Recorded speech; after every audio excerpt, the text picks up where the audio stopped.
Mon fiancé ignore ma vraie identité, général 2 étoiles, 18 $ mois. Il me croit modeste employé.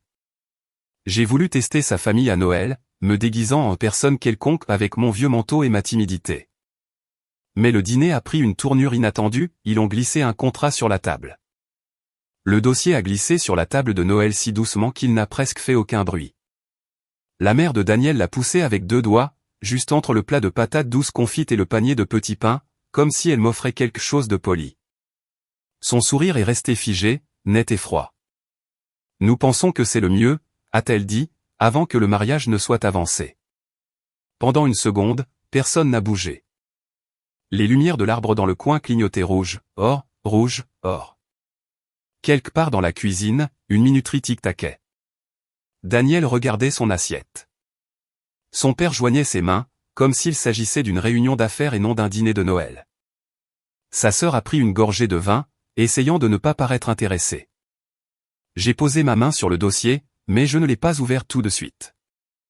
Même avant de voir le titre de la première page, j'ai su ce que c'était. Un contrat. Pas le genre que les gens utilisent quand ils veulent les quitter. Le genre qu'ils utilisent quand ils veulent vous rappeler où ils pensent que vous avez votre place. À ce moment-là, j'avais passé près de 20 ans dans le corps des marines. J'avais été dans des pièces où des généraux prenaient des décisions qui pesaient le poids de la vie et de la mort. J'avais enterré de bons hommes. J'avais écrit des lettres à des familles.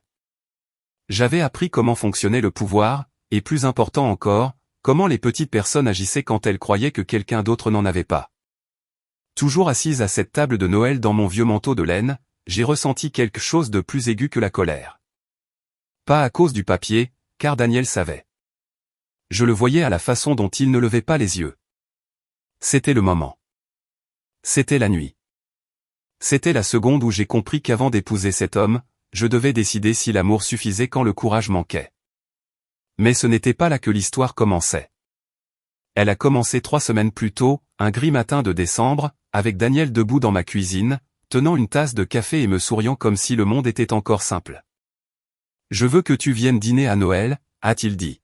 « Mes parents sont enfin prêts à te rencontrer comme il se doit. » Je me tenais au comptoir, pieds nus, lisant un rapport préliminaire avant de me rendre à la base. La maison de ville que je possédais dans un quartier calme près de Quantico était chaude, simple et rangée. Pas d'art coûteux, pas de meubles dramatiques, aucun signe pour un œil ordinaire que la femme qui y vivait gagnait un bon salaire militaire et portait un grade que la plupart des hommes 2 fois plus âgés n'atteignaient jamais. Je gardais ma vie ainsi intentionnellement. Daniel pensait que je travaillais dans un bureau administratif connecté à la base. Il n'avait jamais prononcé le mot employé de bureau avec manque de respect. En fait, il le disait toujours gentiment, comme s'il admirait que je sois stable et sans prétention. Il croyait que je m'occupais de rapports, de planification, quelque chose de petit, quelque chose de silencieux. Je l'avais laissé croire cela, pas parce que j'aimais la tromperie. Je ne l'aimais pas. Mais après des années d'être salué, consulté, étudié et jugé par mon grade, j'avais soif de la seule chose que l'autorité ne m'apportait jamais, l'affection sans réserve. Je voulais une personne dans ma vie qui me voie avant de voir les étoiles sur mon col. Alors, je ne l'avais jamais corrigé. J'avais 38 ans, général de division dans le corps des marines des États-Unis, avec des responsabilités qui l'auraient effrayé s'il les avait toutes connues. Mon salaire mensuel était un peu plus de 18 000 $ avant impôts et déductions. J'avais ma propre maison, ma propre retraite, mes propres investissements et suffisamment d'économies pour pouvoir quitter le service demain et vivre modestement le reste de ma vie. Mais rien de tout cela ne m'intéressait autant que le caractère. Comme il se doit, ai-je demandé. Daniel a ri. Tu sais ce que je veux dire? J'ai levé les yeux du rapport. Je pensais les avoir déjà rencontrés comme il se doit. Tu les as rencontrés à cette collecte de fonds pendant 10 minutes et ma mère était distraite. Ce sera différent, a-t-il dit. Juste Noël en famille. Détendu.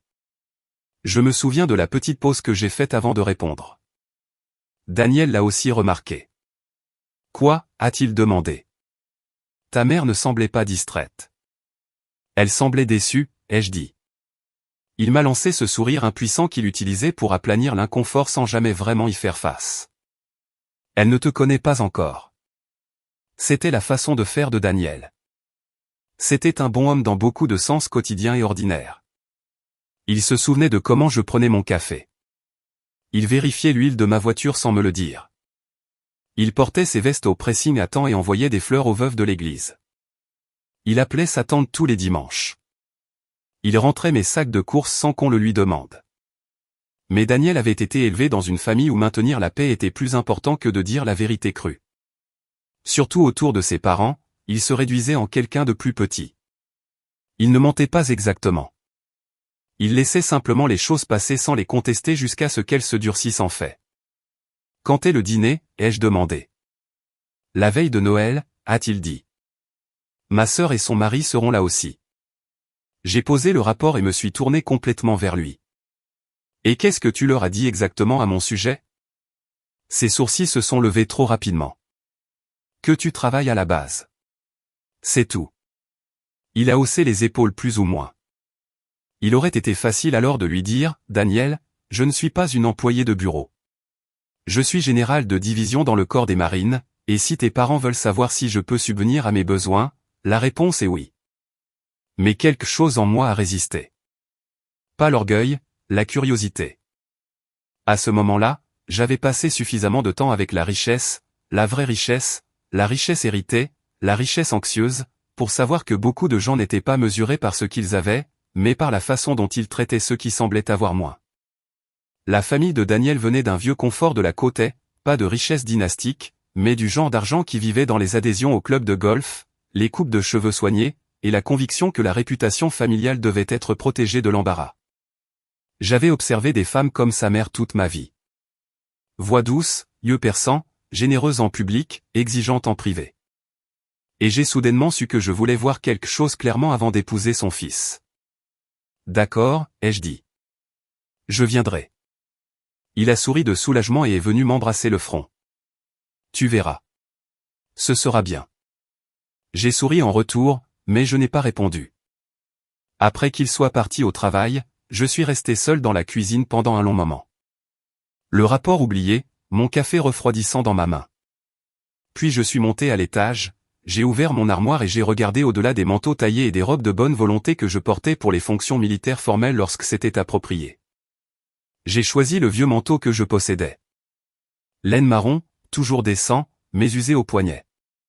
Un manteau que ma mère aurait appelé respectable et que d'autres femmes auraient pu appeler fatigué. Ma mère m'avait élevé dans une petite ville de Caroline du Nord. Mon père est mort quand j'étais jeune, et ma mère a travaillé au bureau des registres du comté pendant 26 ans, portant des chaussures raisonnables et gardant chaque reçu dans une enveloppe marquée par moi.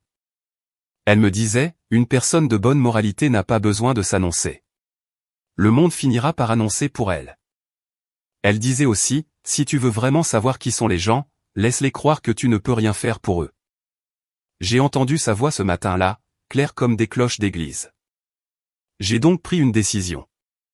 J'irai dîner à Noël habillé simplement. Pas de bijoux au-delà de ma montre, pas d'autorité polie, pas d'indice. Je garderai ma voix douce, répondrai brièvement et les laisserai décider qui j'étais. Pas parce que je voulais me venger. Pas encore. Parce que je voulais la vérité. Les semaines avant Noël sont passées dans le flou habituel des devoirs et des obligations de décembre. Il y a eu des cérémonies, des réunions budgétaires, des revues de personnel, et la douleur annuelle qui s'installe dans les communautés militaires pendant les fêtes, quand tout le monde pense à ceux qui sont déployés, qui pleurent, qui rentrent chez eux, et qui ne sont pas là. En public, je me tenais comme toujours, calme, direct, maîtrisé. Sur la base, les gens se levaient quand j'entrais dans une pièce. Des hommes 2 fois plus âgés choisissaient leurs mots avec soin autour de moi. En une après-midi, je pouvais approuver un voyage, une recommandation disciplinaire, et appeler la veuve d'un officier d'état-major. Le soir, j'étais à la maison, arrosant une petite fougère près de ma fenêtre de salon, et chauffant de la soupe sur la cuisinière. Cela me convenait. Daniel venait souvent. Nous avons décoré mon petit sapin de Noël artificiel. Un dimanche après-midi, il a apporté des bâtonnets de menthe poivrée d'une boutique locale. Il a parlé de la fête de Noël de son bureau, du concert de chorale de sa nièce, de l'obsession de sa mère pour la mise en place de la table cette année. Elle a de la vaisselle spéciale qu'elle n'utilise que la veille de Noël, a-t-il dit. Mon père découpe le jambon comme si c'était une cérémonie. ça a l'air charmant, ai-je dit. Il a hésité. Tu es nerveuse. Non, ai-je dit. Je suis observatrice. Il a ri, mais quelque chose dans son visage s'est contracté. Quelques nuits plus tard, il zappait dans mon salon quand il a dit, d'un ton trop désinvolte, si mes parents te posent des questions sur ton avenir, ne le prends pas personnellement. J'ai regardé par-dessus depuis le fauteuil où je recousais un bouton lâche sur un cardigan. Qu'est-ce que cela signifie? Tu sais, ce sont des gens pratiques. Pratiques à propos de quoi? Il s'est déplacé. Mariage, finances, stabilité. J'ai enfilé l'aiguille lentement. Daniel, tes parents pensent-ils que je suis instable? Non, non, s'est-il assis. Pas instable, juste ils aiment savoir où en sont les choses. C'était le deuxième avertissement. Suffisant pour que n'importe quelle femme censée insiste davantage. Je ne l'ai pas fait. J'ai juste hoché la tête et j'ai continué à coudre. L'après-midi de la veille de Noël était lumineux et froid. Je me suis habillé soigneusement dans le rôle que j'avais choisi. Jupe sombre, chemisier simple, talons bas, mon vieux manteau, pas de boucles d'oreilles, pas de maquillage au-delà de ce qui était nécessaire pour ne pas avoir l'air fatigué. J'ai épinglé mes cheveux simplement et je les ai laissés ainsi. Quand je me suis regardé dans le miroir, j'ai vu exactement ce que je voulais qu'il voie. Une femme silencieuse, assez agréable, oubliable si l'on était foolish. Daniel est venu me chercher juste avant 17 heures. Il portait un pull marine et était beau de cette façon ouverte et sincère qui m'avait d'abord attiré vers lui. Il portait une tarte que j'avais cuisinée et a complimenté mon manteau, ce qui m'a appris qu'il ne voyait vraiment pas ce que je faisais. Sur la route de la maison de ses parents, les lumières de Noël brillaient sur les porches et les arbustes. Les banlieues du Maryland à Noël ont une sorte d'ordre particulier. Des couronnes sur une porte sur deux, des pelouses nettes devenues brunes pour l'hiver, des bougies brillant aux fenêtres avant, le sentiment que les gens essaient très fort de produire de la chaleur à l'heure prévue. Daniel a tendu la main et a touché la mienne. Merci de faire ça. Bien sûr, ai-je dit. Tu les aimeras plus une fois que tu les connaîtras. J'ai tourné mon visage vers l'obscurité qui passait dehors, par la fenêtre. Peut-être. Leur maison se trouvait au bout d'une impasse tranquille, grande sans être vulgaire. Colonne blanche, volets verts, lanterne en laiton près de la porte, le genre d'endroit qui avait accueilli de nombreuses fêtes et voulait qu'on remarque qu'il l'avait fait avec succès. Daniel s'est garé dans l'allée. Par la fenêtre avant, je pouvais voir la lueur d'un grand arbre et le mouvement de silhouettes à l'intérieur. J'ai pris une respiration, puis une autre, pas parce que j'avais peur d'eux, mais parce que je savais avec cette étrange quiétude qui précède parfois une tempête que cette nuit allait me dire quelque chose de définitif. Daniel s'est avancé pour ouvrir ma porte, la tarte dans une main, un sourire aux lèvres. Je suis sorti, j'ai boutonné mon vieux manteau contre le froid et j'ai marché avec lui jusqu'au porche. De l'intérieur, j'entendais déjà des rires. Puis la porte s'est ouverte.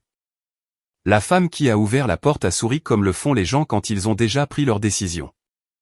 Daniel, a-t-elle dit chaleureusement, se penchant pour l'embrasser sur la joue. Puis ses yeux se sont posés sur moi, vifs et mesurés. Et ça doit être toi. Sa voix s'est attardée sur le dernier mot un peu trop longtemps. Maman, voici Daniel, a commencé. Je m'en souviens, a-t-elle dit, l'interrompant gentiment. Nous nous sommes rencontrés brièvement. Elle s'est écartée pour nous laisser entrer. La maison était exactement ce que j'attendais. Plancher de bois franc poli, un grand sapin de Noël décoré de verre doré, la légère odeur de cannelle et de jambon rôti dans l'air. Tout était arrangé juste comme il faut, la façon dont les gens arrangent une vie qu'ils veulent que les autres admirent. Déposez votre manteau, a-t-elle dit, attrapant le mien. J'ai hésité un tout petit moment, puis je l'ai laissé faire. Ses doigts ont effleuré la manche, et j'ai vu, le très léger battement dans son expression quand elle a senti la laine usée. Pas du dégoût, pas tout à fait, juste une confirmation. Elle l'a accroché soigneusement, comme s'il pouvait perdre ses poils. Par ici, a-t-elle dit. Nous sommes entrés dans le salon où le père de Daniel se tenait près de la cheminée, une main posée sur le manteau de la cheminée. C'était un homme grand, dans la soixantaine, le dos droit, avec le genre de posture qui vient d'une vie entière à croire qu'il a mérité sa place dans chaque pièce. Papa, a dit Daniel. Voici. Oui, oui, a répondu son père, me tendant la main. Bienvenue. Sa poigne était ferme, son sourire pratiqué. Ses yeux, comme ceux de sa femme, ont fait leur travail rapidement, scrutant mes vêtements, mes chaussures, ma posture. Bon de vous avoir enfin ici, a-t-il ajouté. Merci de m'avoir invité, ai-je dit. Derrière lui, une jeune femme s'est approchée, portant un verre de vin. La sœur de Daniel. Elle était magnifiquement habillée, ses cheveux coiffés, son sourire vif d'une manière qui semblait répéter. Alors, c'est la femme mystère, a-t-elle dit légèrement. J'ai tant entendu parler de toi. J'en doutais. Son mari suivait un pas derrière, observant plus calmement. Puis-je vous offrir quelque chose à boire, a demandé la mère de Daniel. De l'eau serait bien, ai-je dit. Juste de l'eau, a demandé la sœur, une pointe d'amusement dans la voix. C'est Noël. Je conduis plus tard, ai-je dit. Ce n'était pas entièrement vrai, mais c'était simple. Sa mère est revenue avec un verre d'eau et me l'a tendu avec une politesse soignée. Le dîner sera prêt dans quelques minutes. Pourquoi ne pas nous asseoir? Nous nous sommes dirigés vers le salon. La conversation a commencé assez facilement, mais pas naturellement. Les questions venaient à moi, mais elles étaient orientées dans une certaine direction. Alors, Daniel nous dit que tu travailles à la base, a dit le père de Daniel, s'installant dans sa chaise. Oui, ai-je dit. Quel genre de travail, a-t-il demandé. Administratif, ai-je répondu. Il a hoché lentement la tête, comme s'il plaçait cela dans une catégorie qu'il comprenait parfaitement. Cela doit être stable, a-t-il dit. Ça l'est, ai-je répondu. Sa sœur s'est légèrement penchée en avant. Est-ce que cela vous plaît? Je valorise la structure, ai-je dit. Cela semblait la satisfaire, ou du moins confirmer ce qu'elle avait déjà décidé. Daniel a essayé de maintenir la conversation. Il a parlé de son travail, d'un projet qu'il finissait, d'un voyage qu'il pourrait faire au printemps. Sa mère l'écoutait, lui souriant, hochant la tête, son attention chaleureuse et pleine quand elle se posait sur son fils. Quand elle revenait à moi, elle se refroidissait. Et ta famille, a-t-elle demandé. Ma mère est décédée il y a quelques années, ai-je dit. Je n'ai pas de frères et sœurs. Oh, a-t-elle dit doucement, inclinant la tête. Cela doit être difficile. Ça l'était, ai-je dit. Il y a eu une pause, pas de sympathie, de recalibration. Moins de famille, moins de soutien, moins de structure. Son père s'est raclé la gorge. Eh bien, c'est bien que tu es Daniel maintenant. J'ai pris une gorgée d'eau. Oui, ai-je dit calmement. C'est le cas. Le dîner a été annoncé un instant plus tard, et nous sommes allés dans la salle à manger. La table était magnifiquement dressée. Vaisselle blanche avec un fin liseré doré, verre en cristal, serviette en tissu pliée juste comme il faut, un centre de table de branches de pin et de bougies. C'était le genre de table que ma mère aurait admiré. Et puis s'inquiéter doucement de la rayer. Nous avons pris nos places. Daniel était assis à côté de moi, ses parents en face, sa sœur et son mari aux extrémités. Le repas a commencé par une grâce. Son père a baissé la tête et a remercié pour la famille, pour les bénédictions de l'année passée et de l'année à venir. Ses mots étaient sincères, pratiqués et complets. Quand il a eu terminé, tout le monde a levé la tête. S'il vous plaît, a dit sa mère, mangez. La nourriture était bonne, très bonne. Jambon parfaitement glacé. Patates douces riches et tendres, haricots verts aux amandes, petits pains chauds et légers, tout préparé avec soin. Mais la conversation ne s'est jamais calmée. Alors, a dit sa mère après quelques minutes, se tournant à nouveau vers moi, envisages-tu de continuer à travailler après le mariage? Oui, ai-je dit, dans la même position qu'elle avait demandé. Pour l'instant, ai-je répondu. Elle a hoché la tête, échangeant un bref regard avec son mari. Je demande seulement, a-t-elle continué, parce que Daniel a travaillé très dur pour construire un certain style de vie. La stabilité est importante. Je suis d'accord, ai-je dit. Sa sœur a souri faiblement. Bien sûr, parfois les priorités changent après le mariage. Parfois, ai-je dit. Daniel s'est remué à côté de moi. Je sentais la tension dans son bras. Ils essaient juste de faire ta connaissance, a-t-il murmuré doucement. Je comprends, ai-je dit. Le père de Daniel a posé sa fourchette. Et quels sont tes plans à long terme, a-t-il demandé. Épargne, retraite, ce genre de choses. J'ai un plan, ai-je dit. Il a souri finement. Je suis sûr que tu en as un. C'est juste que, eh bien, ces choses comptent plus lorsque deux personnes construisent une vie ensemble. Oui, ai-je répété. Elles comptent. Et voilà. Pas une insulte ouverte. Pas encore. Mais le façonnage constant d'un récit. Une femme aux moyens modestes, aux perspectives limitées, un risque potentiel. Daniel a essayé de changer de sujet, mais sa mère y est revenue. Nous avons déjà vu des situations, a-t-elle dit, d'un ton doux mais ferme, où les intentions sont bonnes, mais les différences d'arrière-plan peuvent créer des complications. Je l'ai regardé. Quelle sorte de complications? Oh, a-t-elle dit légèrement. Les attentes, les habitudes financières, les responsabilités, et comment elles sont partagées, a ajouté son père. J'ai joint mes mains sur mes genoux. Partagées comment? Sa mère a souri équitablement. Le mot est resté en suspens dans l'air. Daniel s'est raclé la gorge. Maman, c'est une conversation raisonnable, a-t-elle dit. Oui, ai-je dit calmement. Ça l'est. Et puis c'est arrivé. Son père s'est légèrement adossé. Sa mère a tendu la main à côté de sa chaise. La pièce s'est calmée, sans rapport avec la nourriture.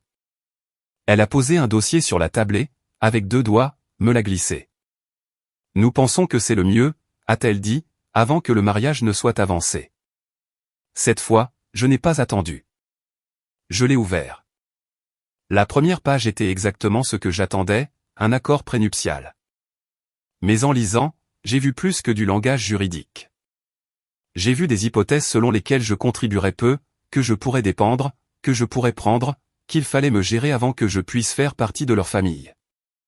J'ai lu chaque ligne attentivement. Personne n'a parlé. Quand je suis arrivé à la fin de la première page, je l'ai tournée. Il y avait des notes en marge, de la main de sa mère. Important. À discuter avant la compte sur le lieu. J'ai fermé le dossier lentement et ce n'est qu'alors que j'ai levé les yeux. Daniel fixait son assiette. Il n'avait pas dit un mot. J'ai posé mes mains légèrement sur la table et pour la première fois ce soir-là, j'ai laissé un petit silence s'installer, pas le silence de l'inconfort, mais le silence de la compréhension. Il pensait que cela concernait l'argent. Il pensait que cela concernait la protection. Il pensait que j'étais le risque. J'ai regardé Daniel, puis ses parents, et j'ai réalisé quelque chose avec une clarté parfaite. Ce n'était pas le moment où j'avais été invité dans leur famille. C'était le moment où ils avaient décidé qui j'étais autorisé à être. Ils avaient juste fait leur mouvement. Ils n'avaient aucune idée qu'ils avaient choisi la mauvaise femme. J'ai laissé le silence durer un moment plus longtemps que la plupart des gens ne l'auraient fait, assez longtemps pour que l'inconfort s'installe dans la pièce. Assez longtemps pour que chacun d'eux se demande comment je réagirais. Puis j'ai posé mes doigts légèrement sur le bord du dossier et j'ai dit très calmement, quand cela a-t-il été rédigé? La mère de Daniel s'est redressée d'une fraction. Il y a quelques semaines. J'ai tourné mes yeux vers Daniel. Tu savais que ça existait. Il a dégluti. Nous en avons parlé. Je ne pensais pas. Tu ne pensais pas que je devais être informé. Ce n'est pas comme ça, a-t-il dit rapidement. Je ne voulais juste pas te contrarier avant les fêtes. Le père de Daniel s'est légèrement penché en avant. Il n'y a pas besoin de rendre cela contradictoire. C'est simplement une précaution. Standard, vraiment.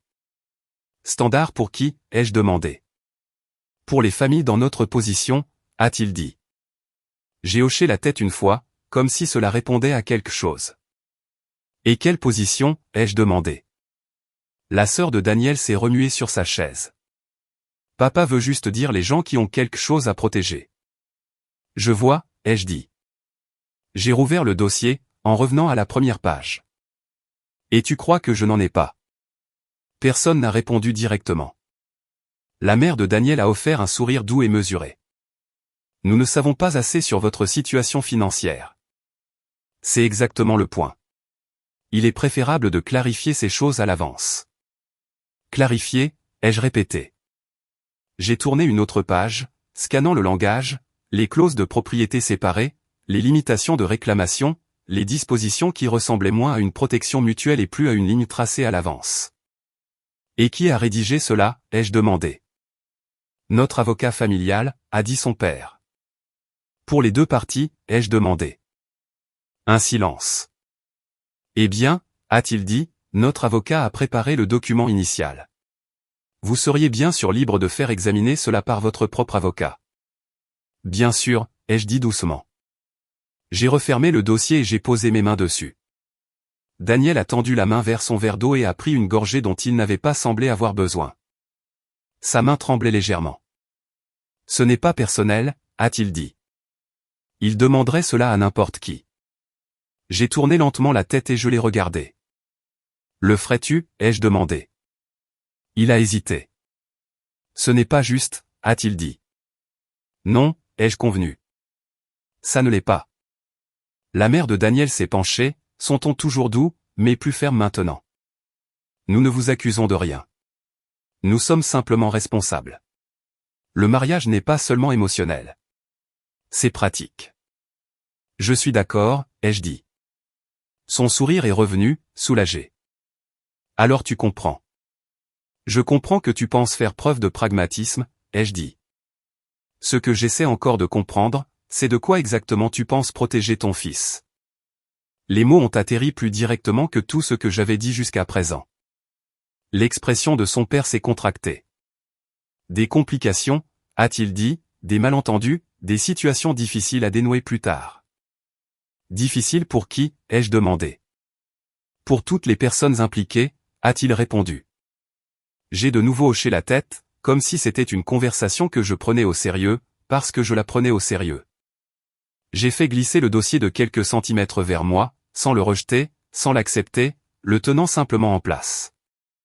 Et Daniel, ai-je dit, me retournant vers lui, tu as accepté cela.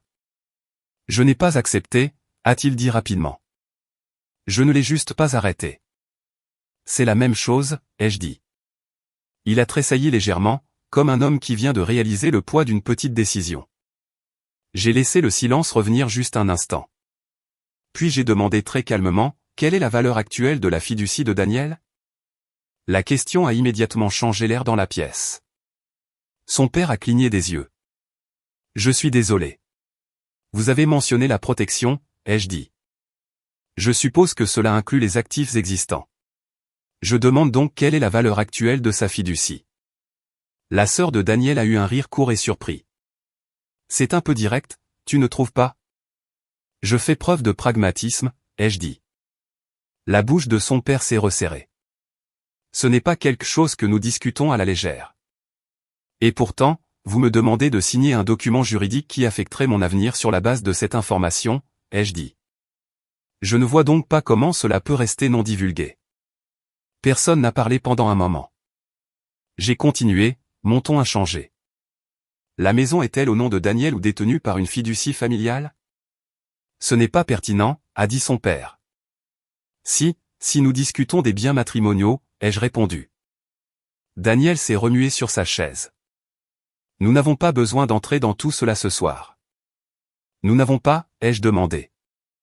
La mère de Daniel est intervenue rapidement. C'est exactement pourquoi nous voulions avoir cette conversation tôt, afin que les attentes soient claires. Claires? Pour qui, ai-je demandé à nouveau. Son sourire s'est aminci. J'ai laissé mon regard parcourir la table, les observant un par un. Je suis également curieuse, ai-je dit, de tes passifs en suspens, Daniel. La tête de Daniel a claqué. Quoi? Tu as une ligne de crédit liée à l'entreprise que tu as créée il y a 2 ans, ai-je dit. Est-ce entièrement réglé? La couleur a quitté son visage. Sa sœur l'a regardé vivement. De quoi parle-t-elle? Ce n'est rien, a dit Daniel rapidement. C'est réglé. Vraiment, ai-je demandé, toujours calme. Le père de Daniel fronça les sourcils. Comment le saurais-tu? J'ai rencontré son regard. Parce que j'écoute, ai-je dit. La pièce était devenue très calme maintenant. Personne ne mangeait plus. Les lumières de l'arbre clignotaient doucement dans le coin. Daniel me fixait, quelque chose comme de la confusion et de la peur se mélangeant dans ses yeux. Pourquoi fais-tu cela? A-t-il demandé. J'ai réfléchi un instant. Parce que tu m'as demandé de prendre cela au sérieux, ai-je dit. La mère de Daniel a posé délicatement sa fourchette. Cela semble inutile. Ça l'est, a-t-elle dit. Oui, a-t-elle dit. Nous essayons d'aborder cela de manière respectueuse et structurée. Et je réponds de la même manière, ai-je dit. Son expression s'est légèrement durcie. Tu es sur la défensive, a-t-elle dit. Je suis approfondi, ai-je répondu. Le père de Daniel s'est penché en arrière sur sa chaise, m'étudiant maintenant avec une attention différente. Que fais-tu exactement à la base, a-t-il demandé. Et voilà. Pas de la curiosité. Du recalcul. J'ai soutenu son regard. Plus que de la paperasse, ai-je dit. Daniel a laissé échapper un souffle silencieux. Pouvons-nous juste ralentir une seconde? Non, ai-je dit doucement. Je ne pense pas que nous devrions. Il m'a regardé, surpris. Parce que ce moment compte, ai-je continué. Et si nous le dépassons trop rapidement, nous prétendrons qu'il ne s'est pas passé comme il s'est réellement passé. La mère de Daniel a joint ses mains devant elle. Nous vous avons traité avec respect, a-t-elle dit. Je l'ai regardé pendant un long moment. Non, ai-je dit doucement. Vous m'avez traité avec prudence. La différence semblait avoir frappé. Personne n'a parlé. J'ai reposé ma main légèrement sur le dossier. Vous n'avez pas tort de vouloir de la clarté, ai-je dit. Vous n'avez pas tort de vouloir de l'équité. Ce sont des choses raisonnables. Les épaules de son père se sont légèrement détendues, comme s'il pensait que nous nous rapprochions d'un accord. Mais l'équité demande des informations, ai-je continué, des deux côtés. J'ai fait glisser le dossier un peu plus loin vers le centre de la table. Et en ce moment, ai-je dit, vous n'avez pas la mienne. Le front de la mère de Daniel s'est plissé. Alors peut-être est-il temps de la partager. J'ai regardé sa mère, puis Daniel, et à ce moment-là, j'ai compris quelque chose avec une certitude absolue. Ils croyaient encore que cette conversation se déroulait selon leurs conditions. Ils croyaient encore qu'ils fixaient les conditions. Ils croyaient encore que j'étais celle qui devait prouver quelque chose. J'ai pris une lente respiration, et pour la première fois ce soir-là, je me suis permis de considérer ce qui allait se passer ensuite, non pas comme une réaction, mais comme une décision. Je me suis redressé légèrement sur ma chaise et j'ai dit très calmement, « D'accord, d'accord », ai-je répété un peu plus fermement cette fois pour qu'il n'y ait pas de malentendu. J'ai joint mes mains proprement sur le contrat.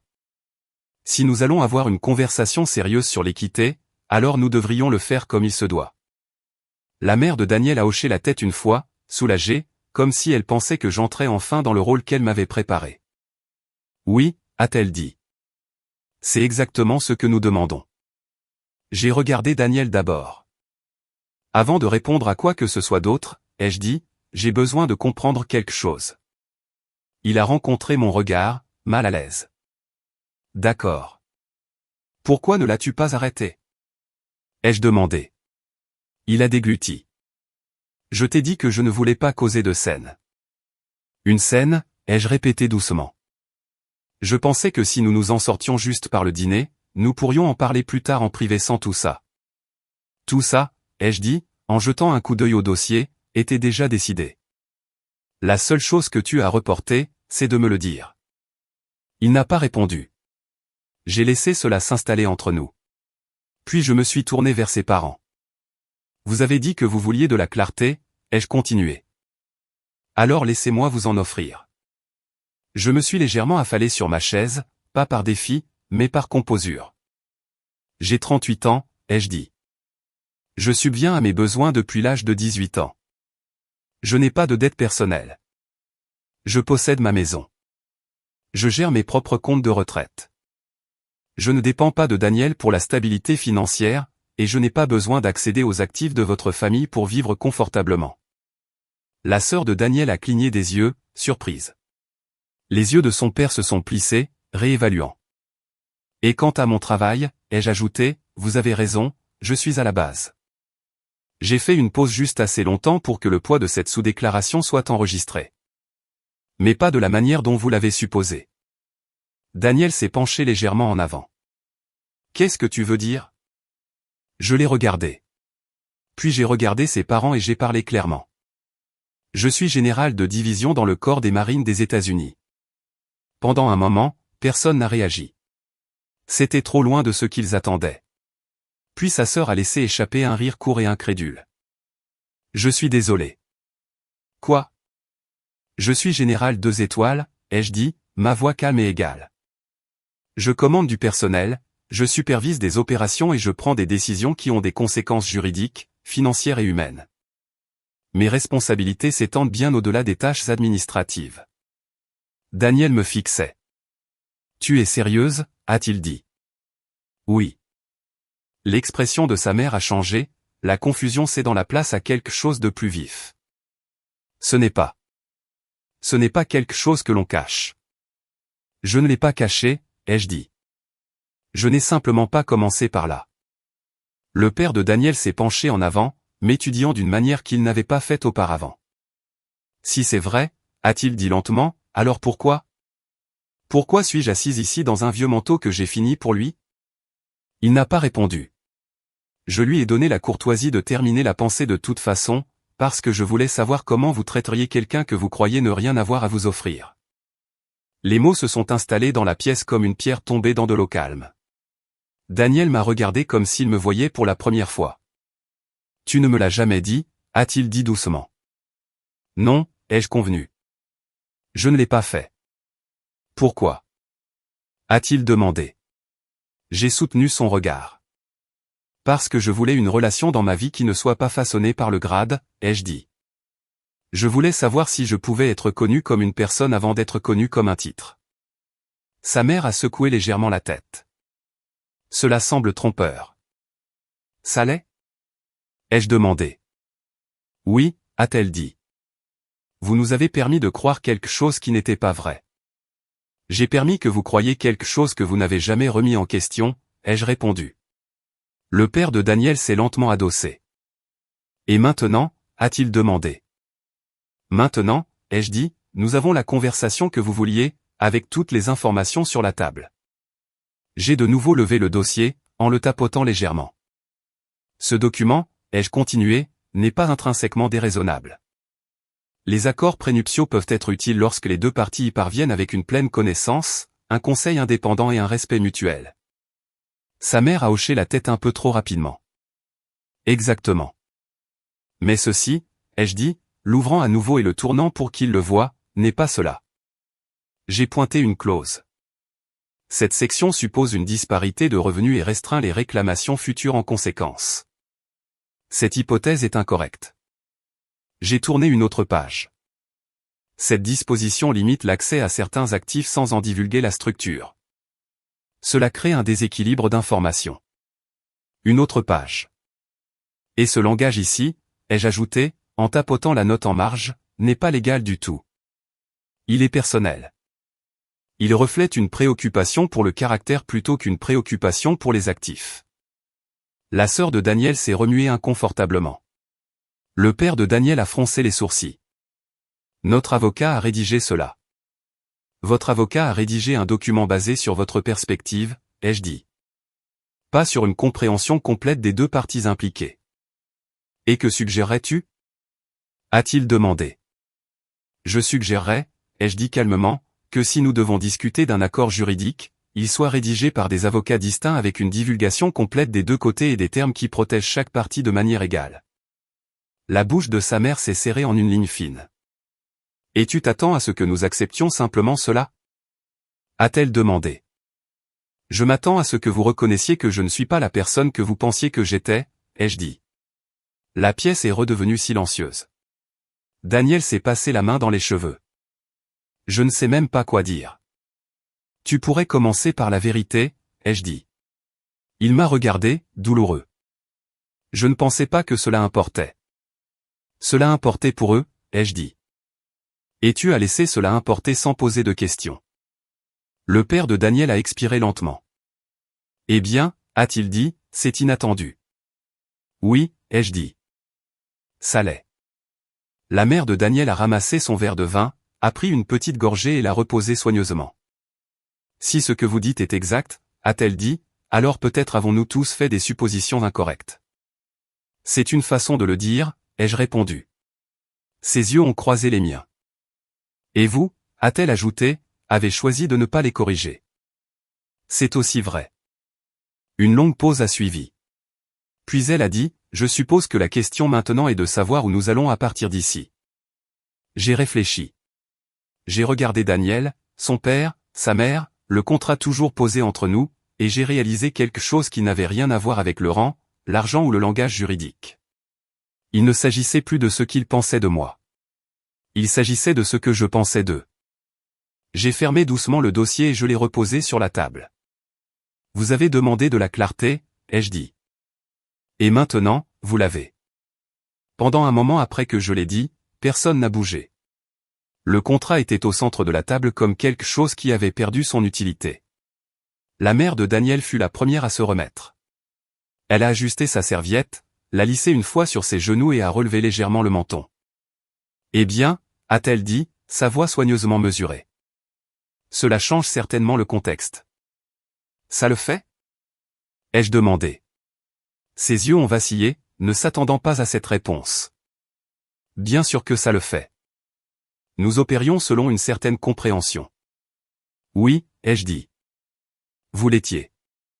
Le père de Daniel s'est penché en avant, posant ses coudes légèrement sur la table. Vous devez admettre, a-t-il dit, que la plupart des gens auraient divulgué quelque chose comme ça. La plupart des gens commencent par ce qu'ils pensent sécurisera leur position, ai-je répondu. J'ai choisi de ne pas le faire. Daniel me regardait, le visage pâle. Je ne comprends toujours pas, a-t-il dit. Pourquoi ne me l'as-tu pas dit, pas à eux, à moi? Je me suis tourné vers lui entièrement. Parce que j'avais besoin de savoir avec qui je construisais une vie, ai-je dit. Pas qui tu deviendrais si tu connaissais mon grade. Ce n'est pas juste, a-t-il dit. Non, ai-je dit doucement.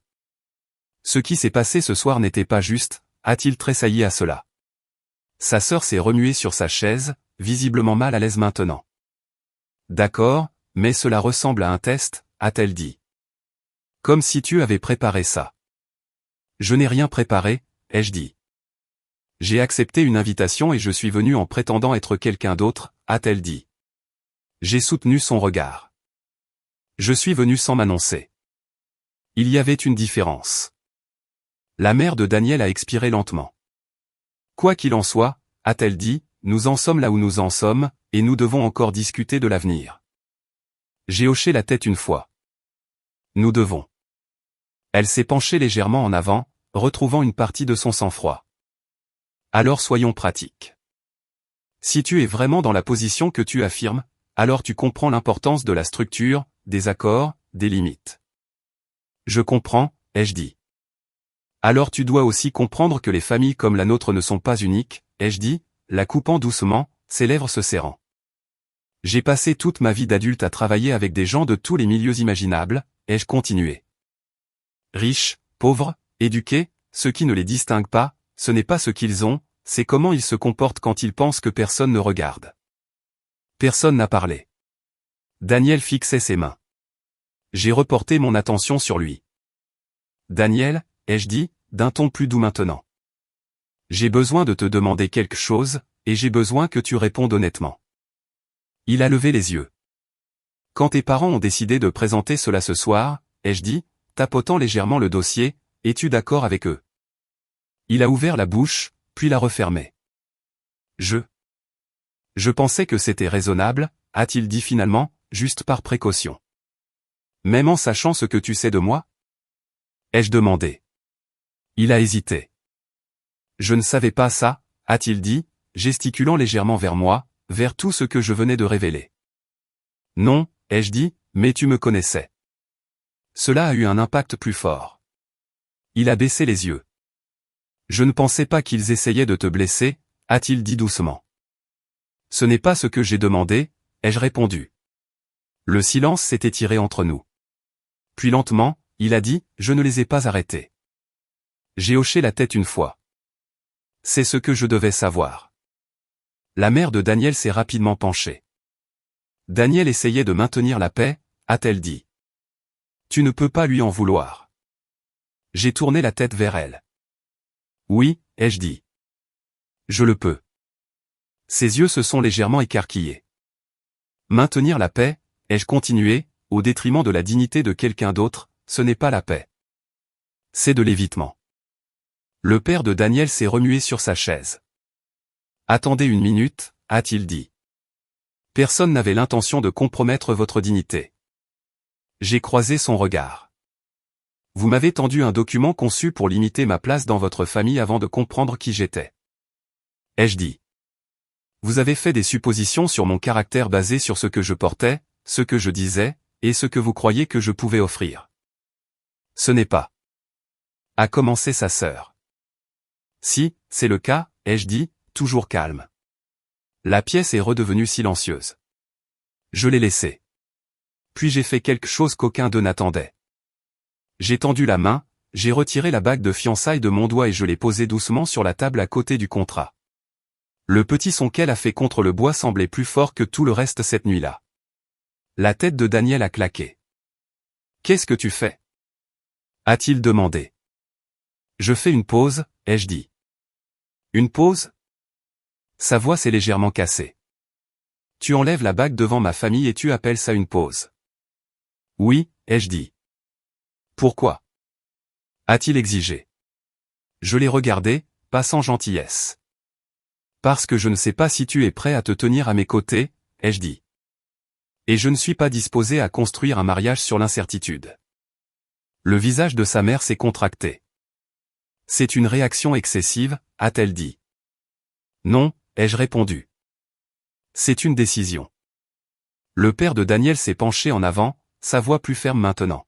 « Tu vas abandonner un engagement à cause d'une conversation. » Je recule, ai-je corrigé. À cause de ce que cette conversation a révélé. Daniel secoua la tête, le disbelief et la douleur écrite sur son visage. Tu aurais pu me le dire, a-t-il dit encore. Et tu aurais pu me faire confiance, ai-je dit.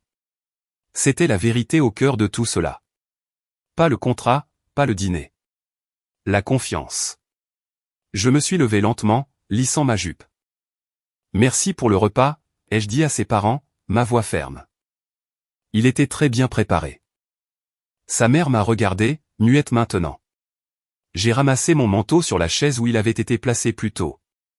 La laine usée me semblait plus lourde dans mes mains qu'au moment où j'étais arrivé.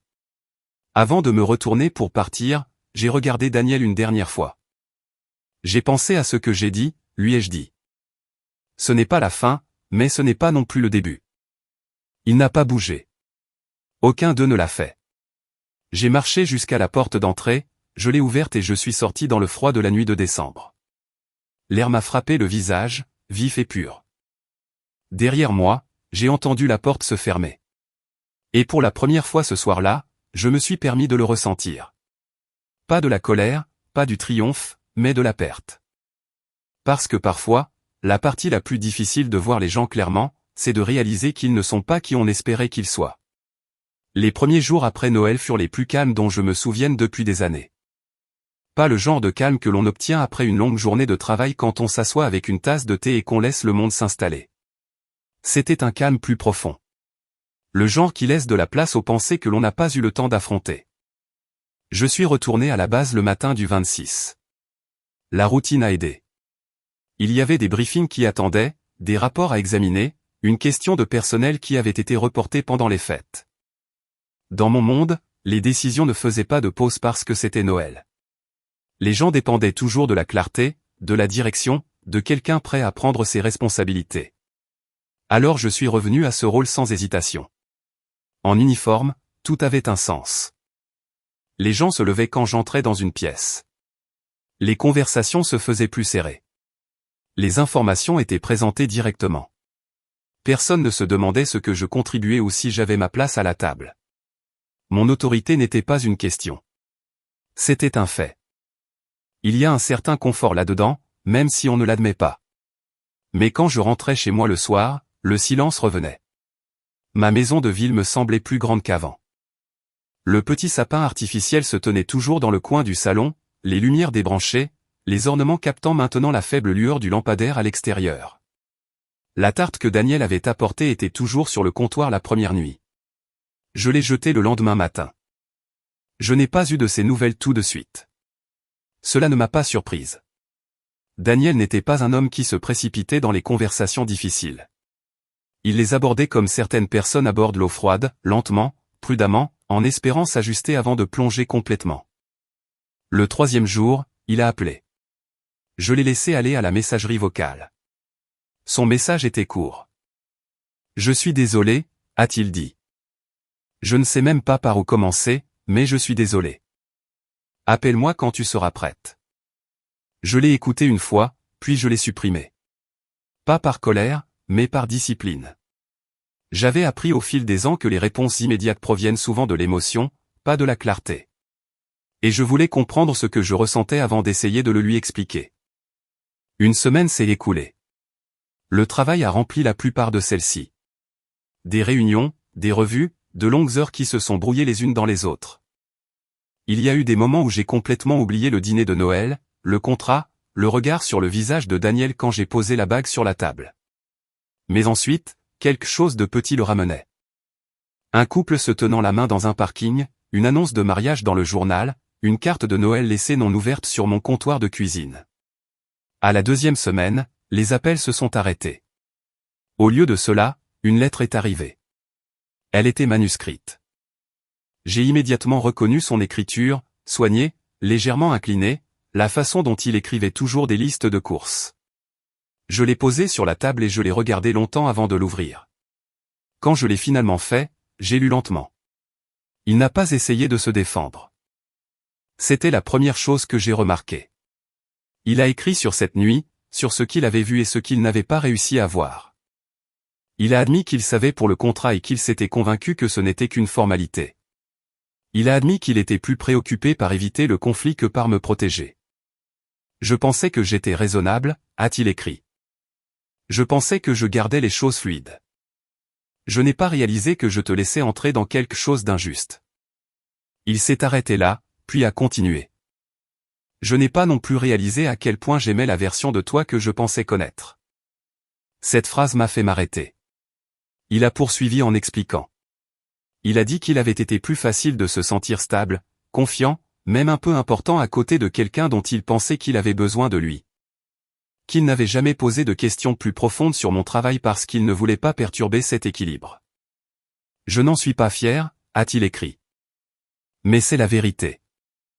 J'ai posé la lettre un instant et j'ai regardé par la fenêtre. Et voilà.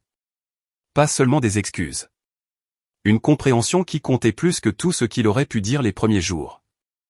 La lettre suivante est arrivée 4 jours plus tard. Celle-ci était plus courte. J'ai commencé à voir quelqu'un, a-t-il écrit, un conseiller. Je ne pense pas savoir comment gérer mes parents comme je le devrais. Je veux apprendre. Il ne m'a pas demandé de revenir. Il ne m'a pas demandé de lui pardonner. Il m'a juste dit ce qu'il faisait. Cela comptait aussi. À la 3e semaine, j'avais 3 lettres, chacune un peu plus claire que la précédente. Il a écrit sur son enfance, sur la façon dont ses parents prenaient des décisions, sur la façon dont les désaccords étaient gérés, non pas par un conflit ouvert, mais par une pression silencieuse. Il a écrit comment il avait appris à maintenir la paix en se retirant plutôt qu'en se levant. Je pensais que c'était de la maturité, a-t-il écrit.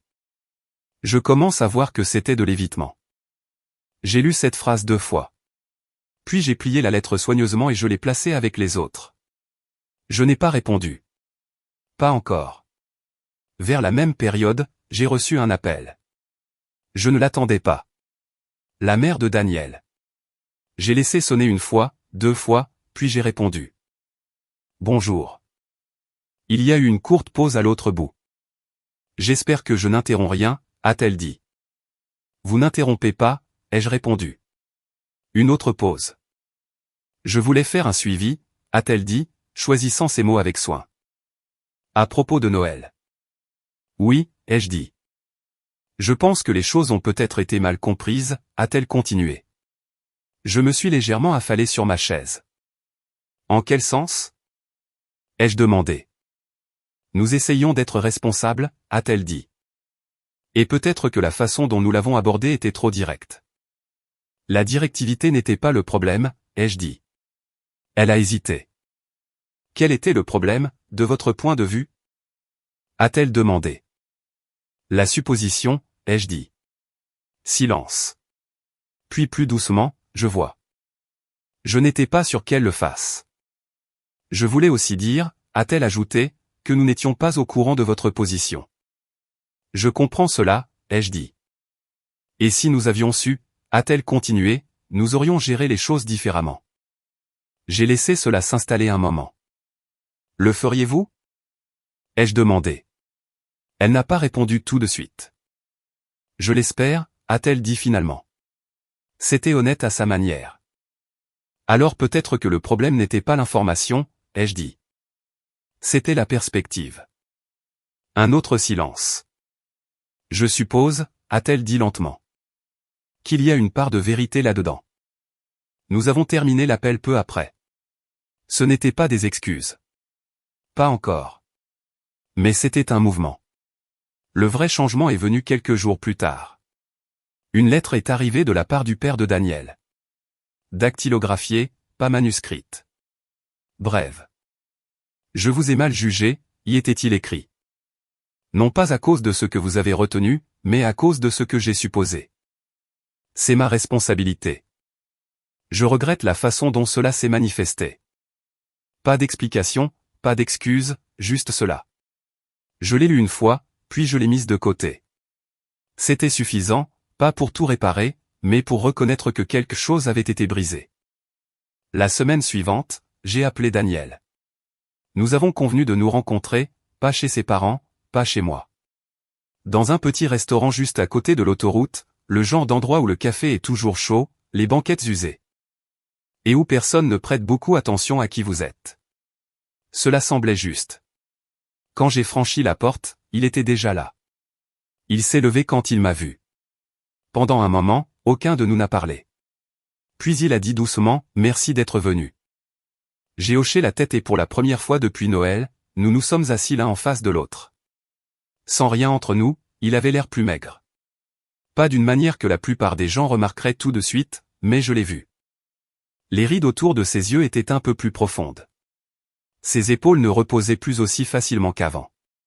Il y avait quelque chose dans sa posture, moins sûre, plus délibérée. Il a attendu que je sois installé dans la banquette avant de se rasseoir. Une serveuse est venue, nous a servi du café à tous les deux sans demander, et nous a laissé 2 menus dont nous n'avions pas besoin. « Merci d'être venu », a-t-il répété. « Tu l'as déjà dit », ai-je répondu, pas méchamment.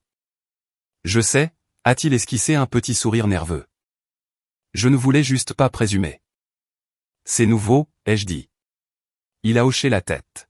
« J'essaie. » Nous avons laissé cela s'installer un moment. Dehors, les voitures se déplaçaient régulièrement sur la route. À l'intérieur, le doux murmure des conversations et le cliquetis de la vaisselle créaient une sorte d'intimité qui ne semblait pas forcée. Autour de nous, des couples plus âgés se penchaient l'un vers l'autre, partageant des histoires, terminant des repas qu'ils avaient probablement commandés de la même manière depuis des années. Cela a ancré le moment. Daniel a serré ses mains autour de sa tasse de café. « J'ai lu ton visage cette nuit-là », a-t-il dit. Après le contrat, j'ai su que quelque chose avait changé. Je ne comprenais juste pas quoi. « Tu comprends maintenant ?» ai-je demandé. Il a hoché lentement la tête, plus que je ne le faisais, pas complètement, mais assez pour savoir que j'avais eu tort. Je n'ai pas répondu tout de suite, a-t-il continué. Je n'arrêtais pas de me dire que ce n'était pas grave, a-t-il dit. Que c'était juste des formalités, que tout le monde faisait ça. Tout le monde ne le fait pas, ai-je dit. Je sais ça maintenant, a-t-il marqué une pause. Ce n'était pas le contrat, n'est-ce pas? Non, ai-je dit. Ce n'était pas. C'était moi, a-t-il dit. C'est ce que tu n'as pas fait, ai-je corrigé doucement. Il a baissé les yeux sur la table. J'ai réfléchi à cela, a-t-il dit, beaucoup. J'ai toujours pensé que j'étais un homme bien, a-t-il continué. Et à bien des égards, je le pense toujours. Mais j'ai commencé à réaliser qu'être bon quand les choses sont faciles ne signifie pas grand-chose. Non, ai-je dit doucement. Cela ne signifie pas. Il a rencontré mes yeux. Je ne me suis pas levé pour toi, a-t-il dit. Pas parce que je ne m'en souciais pas, mais parce que je ne voulais pas gérer mes parents. Je me suis dit que je réparerais ça plus tard en privé, mais à ce moment-là, les dégâts étaient déjà faits. Oui, ai-je dit. Je suis désolé, a-t-il dit. Je l'ai cru. Mais la croyance, j'avais appris, n'était pas la même chose que la confiance. Que as-tu fait depuis? Ai-je demandé. Il semblait soulagé par la question, ancré par celle-ci. Je vois un conseiller, a-t-il dit, comme je l'ai écrit, 2 fois par semaine au début, maintenant 1 fois. J'ai hoché la tête. Je n'avais pas réalisé à quel point j'ai passé ma vie à essayer de maintenir les choses fluides, a-t-il continué. Combien j'évite les conflits, surtout avec mes parents. Ce n'est pas rare, ai-je dit. Je sais, a-t-il répondu. Mais ce n'est pas quelque chose que je veux continuer à faire, il a pris une respiration. J'ai aussi rencontré un avocat, a-t-il ajouté. Pas l'avocat de mes parents, le mien. Cela a attiré mon attention. Et j'ai demandé. J'ai expliqué à quoi ressemble un accord équitable, a dit Daniel. Divulgation mutuelle, représentation distincte, terme qui protège les 2 personnes, pas seulement une. C'est correct, ai-je dit. Je ne savais pas, a-t-il admis. Je supposais que mes parents le savaient. La supposition semble être une tradition dans votre famille, ai-je dit. Il a esquissé un petit rire forcé. Ouais, j'ai remarqué. Nous nous sommes assis en silence un moment, tous deux absorbant ce qui avait été dit. Finalement, il m'a regardé à nouveau. Je ne te demande pas de revenir, a-t-il dit. Pas encore. Je sais que je n'ai pas ce droit. J'ai apprécié cela. Je voulais juste que tu saches que je travaille là-dessus, a-t-il continué. Sur moi-même, sur la façon dont je gère les choses, sur la façon dont je me présente. Je l'ai étudié. Il n'essayait pas de me persuader. Il n'essayait pas de me charmer pour reprendre sa place. Il disait simplement la vérité telle qu'il la comprenait. C'était nouveau. Et tes parents? Ai-je demandé. Il a expiré lentement. C'était plus difficile, a-t-il dit. Mais j'ai commencé à établir des limites. Dans quel sens? Je leur ai dit que je ne discuterais pas de notre relation sauf si tu étais présente, a-t-il dit. Et que si nous devions avancer à nouveau, des décisions comme celle-là, il a hoché la tête vers le souvenir invisible du contrat, ne se produiraient pas sans que nous soyons tous les 2 impliqués dès le début. Et comment ont-ils réagi? Ai-je demandé. Ma mère était contrariée, a-t-il admis. Mon père n'a pas dit grand-chose au début, mais il t'a écrit cette lettre. Je l'ai reçue, ai-je dit. Il a hoché la tête.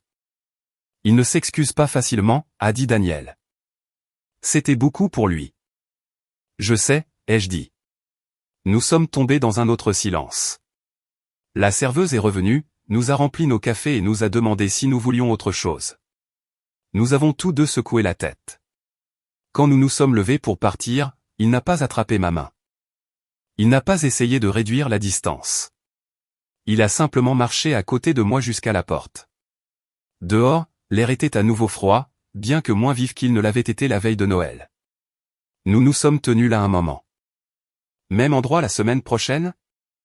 A-t-il demandé. Oui, ai-je dit. Il a souri, petit et sincère. Je serai là, a-t-il dit. Je sais, ai-je répondu. Et en marchant vers ma voiture, j'ai réalisé quelque chose que je ne m'étais pas permise de considérer auparavant. Pas que tout serait facile. Pas que tout serait réparé, mais que parfois les gens peuvent apprendre.